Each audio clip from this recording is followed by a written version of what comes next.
What is going on, football fans? Back at it with another New York Giants video. Just want to apologize to all the Knicks fans. I usually try to do every Knicks game.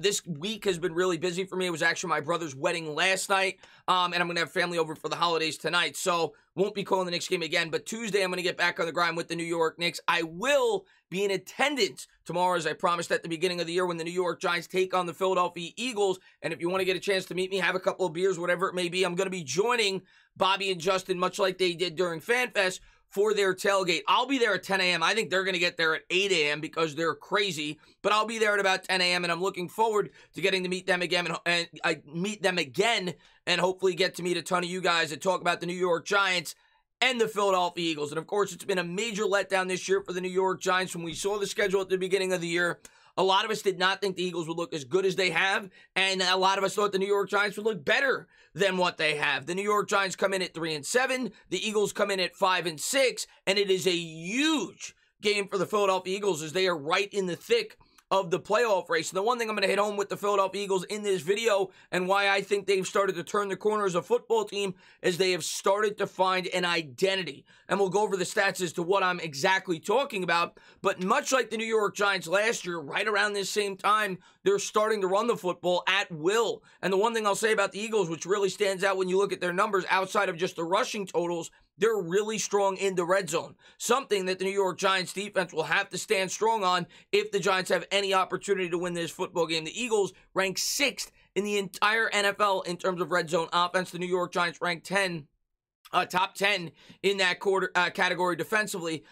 Obviously, the Giants' run defense this year, though, has been beyond, poor. It's definitely been underwhelming. I think we ranked 25th in the league, and Dalvin Tomlinson leaving definitely has at least something to do with that. But the main thing that I want to talk about in this video, and the thing I think most New York Giants fans are concerned with going into this game, is will the New York Giants offense have a dramatic uptick in terms of production? The Giants offense has been beyond pathetic. Last game out, as far as I'm concerned, the New York Giants put up 3 points.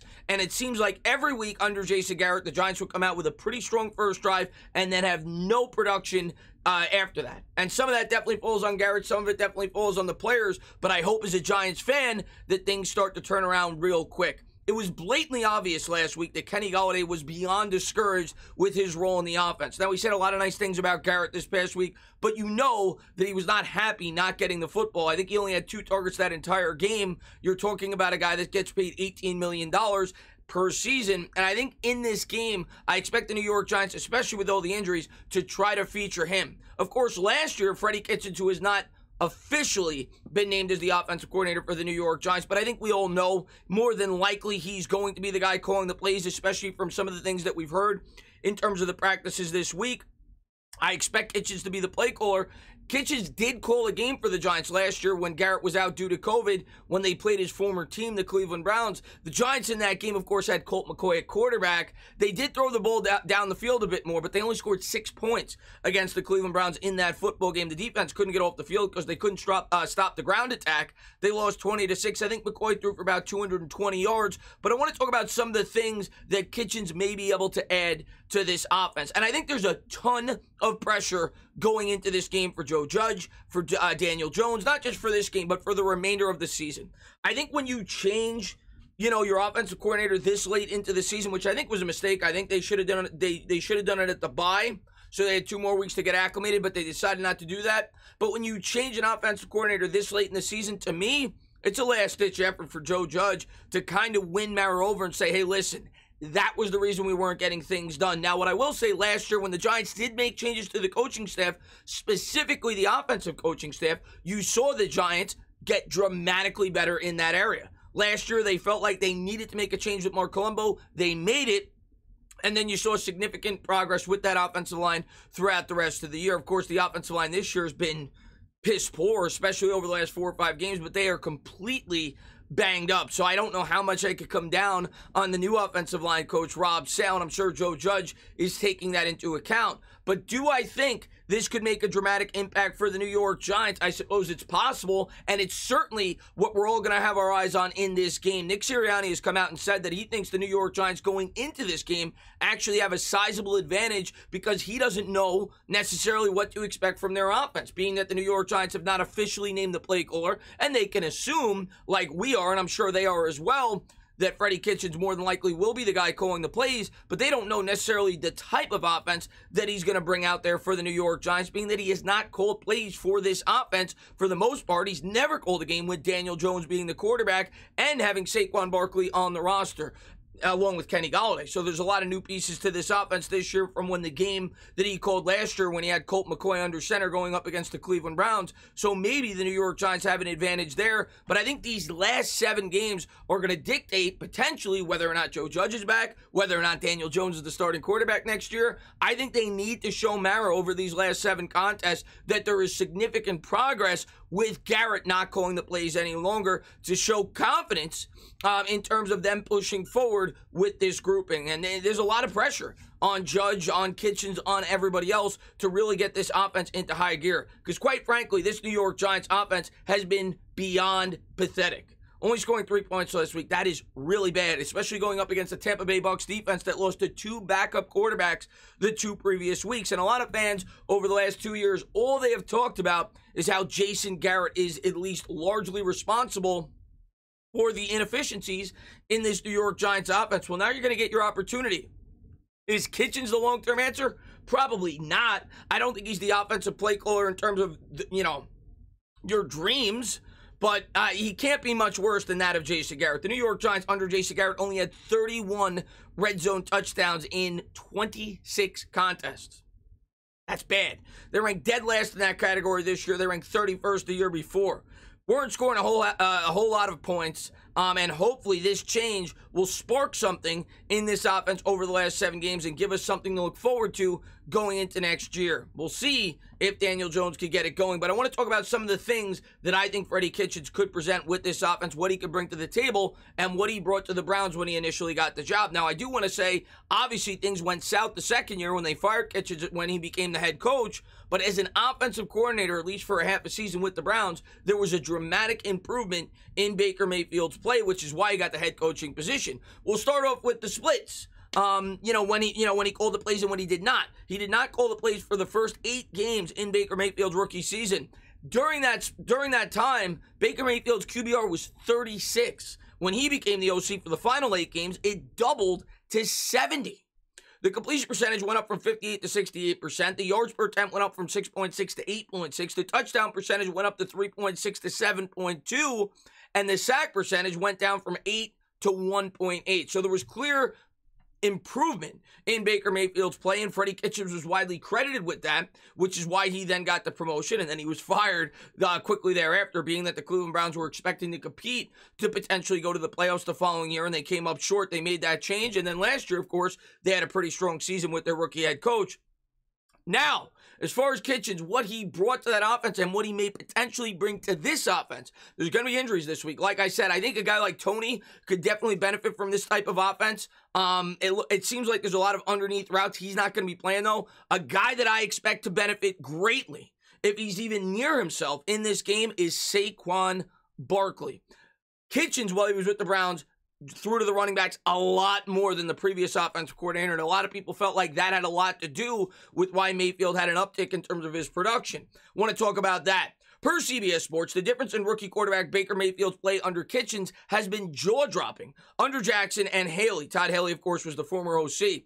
Mayfield threw 8 touchdown passes to 6 interceptions. Under Kitchens, he's thrown 9 touchdown passes to just 1 pick. And I think that was only over the first 5 games, if I'm not mistaken. Moreover, as former NFL offensive lineman and SB Nation contributor Jeff Schwartz points out, the Browns have had 10 red zone opportunities in the last 3 games, and they've converted them all with touchdowns. So that's obviously a huge thing. That's something I've harped on the channel. That's something that New York Giants fans have harped on really since Garrett has taken this job.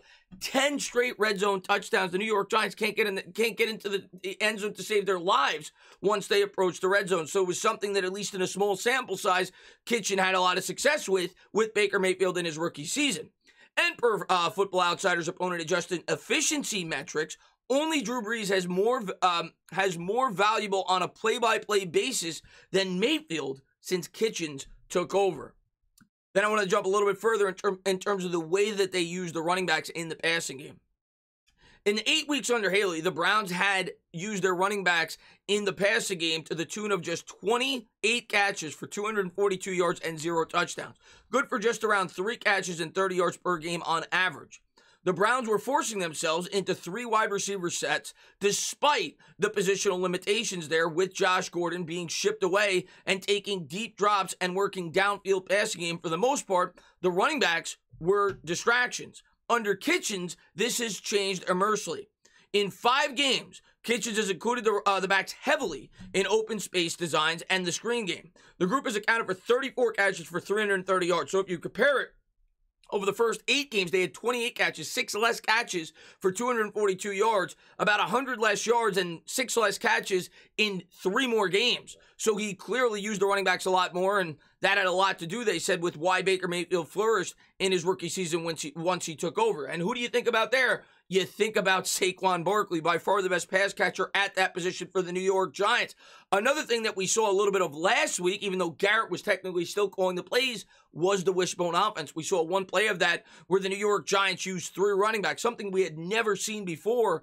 Well, Kitchens used that a ton while he was with the Cleveland Browns. So expect to see different types of looks. The Browns also had a number of trick plays. I wouldn't be shocked if they get creative when Tony eventually gets back in terms of trying to utilize him a little bit more in the passing game. But we'll see just how big of an impact he will have on this offense going forward. So, yeah, I mean, I think that was the big change in terms of his offense compared to the previous. They also got the ball out quicker from Baker Mayfield in that offense, and we'll see if the New York Giants are going to try to stretch the field. You have to think that Kenny Golladay is going to be featured tomorrow. You have to think it. With all the injuries. The guy only has about 320 yards. He's got 20 catches, and he has not gotten in the end zone.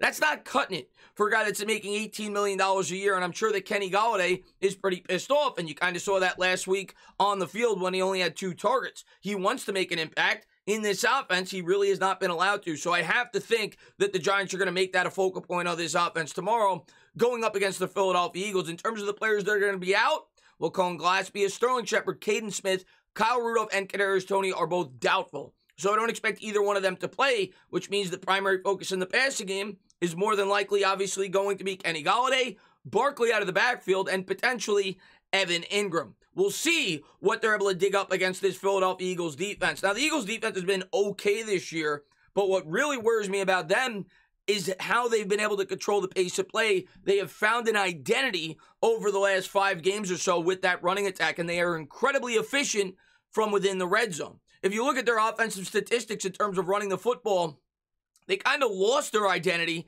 I shouldn't say lost, but didn't really have an identity over the first 5 or 6 games this year.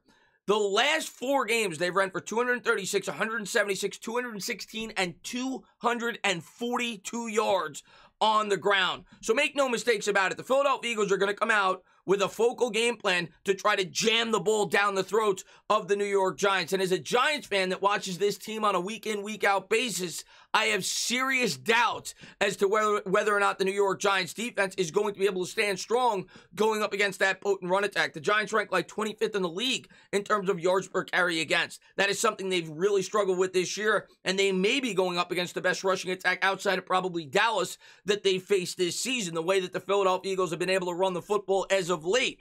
Jalen Hurts, of course, very mobile with the legs, and it's certainly a weapon from within the red zone. We'll see just how big of an impact Kitchens has for this offense, and I guess just the new outlook and the new game plan for the New York Giants on offense going up against the Philadelphia Eagles. Judge made the change, and we'll see if he's able to keep his job after this year.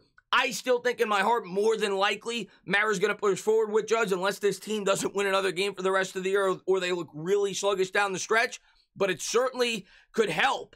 if this offense starts to turn the corner. And it may take that for Judge ultimately to get to stick around for a third year. And you could probably say the same about Daniel Jones sticking around for a fourth. Yes, we could say all the things we say about Daniel Jones. And yes, he has not been put in ideal circumstances. But for the people that hammer home that it's all Jason Garrett, well, you could no longer say that. And you have to hope as a fan, fan of the New York Giants, that the change at the offensive coordinator position could put a spark in this offense. And hopefully we see some progression from Daniel Jones tomorrow against the Philadelphia Eagles. If there are two games I want to win this year, it is against them. That is their Super Bowl as far as our Super Bowl as far as I'm concerned. Knowing that more than likely we're not going to the playoffs, I want to beat the Birds. This is a team that has historically owned the New York Giants. We were able to get one win last year. We haven't had a sweep, I feel, since 1937. So hopefully the New York Giants could do what I need them to do against this Eagles team and find a way to get a W. I'm really looking forward to going to the game tomorrow, and I'm really excited to see if there's any dramatic change in terms of production from this offense. It can't be much worse. The question is, will it be significantly better? And we're going to have 7 weeks to see if, in fact, that will be just the case. As always, guys, if you like what you watch, please subscribe, drop a comment, maybe give me a little thumbs up. Cheers.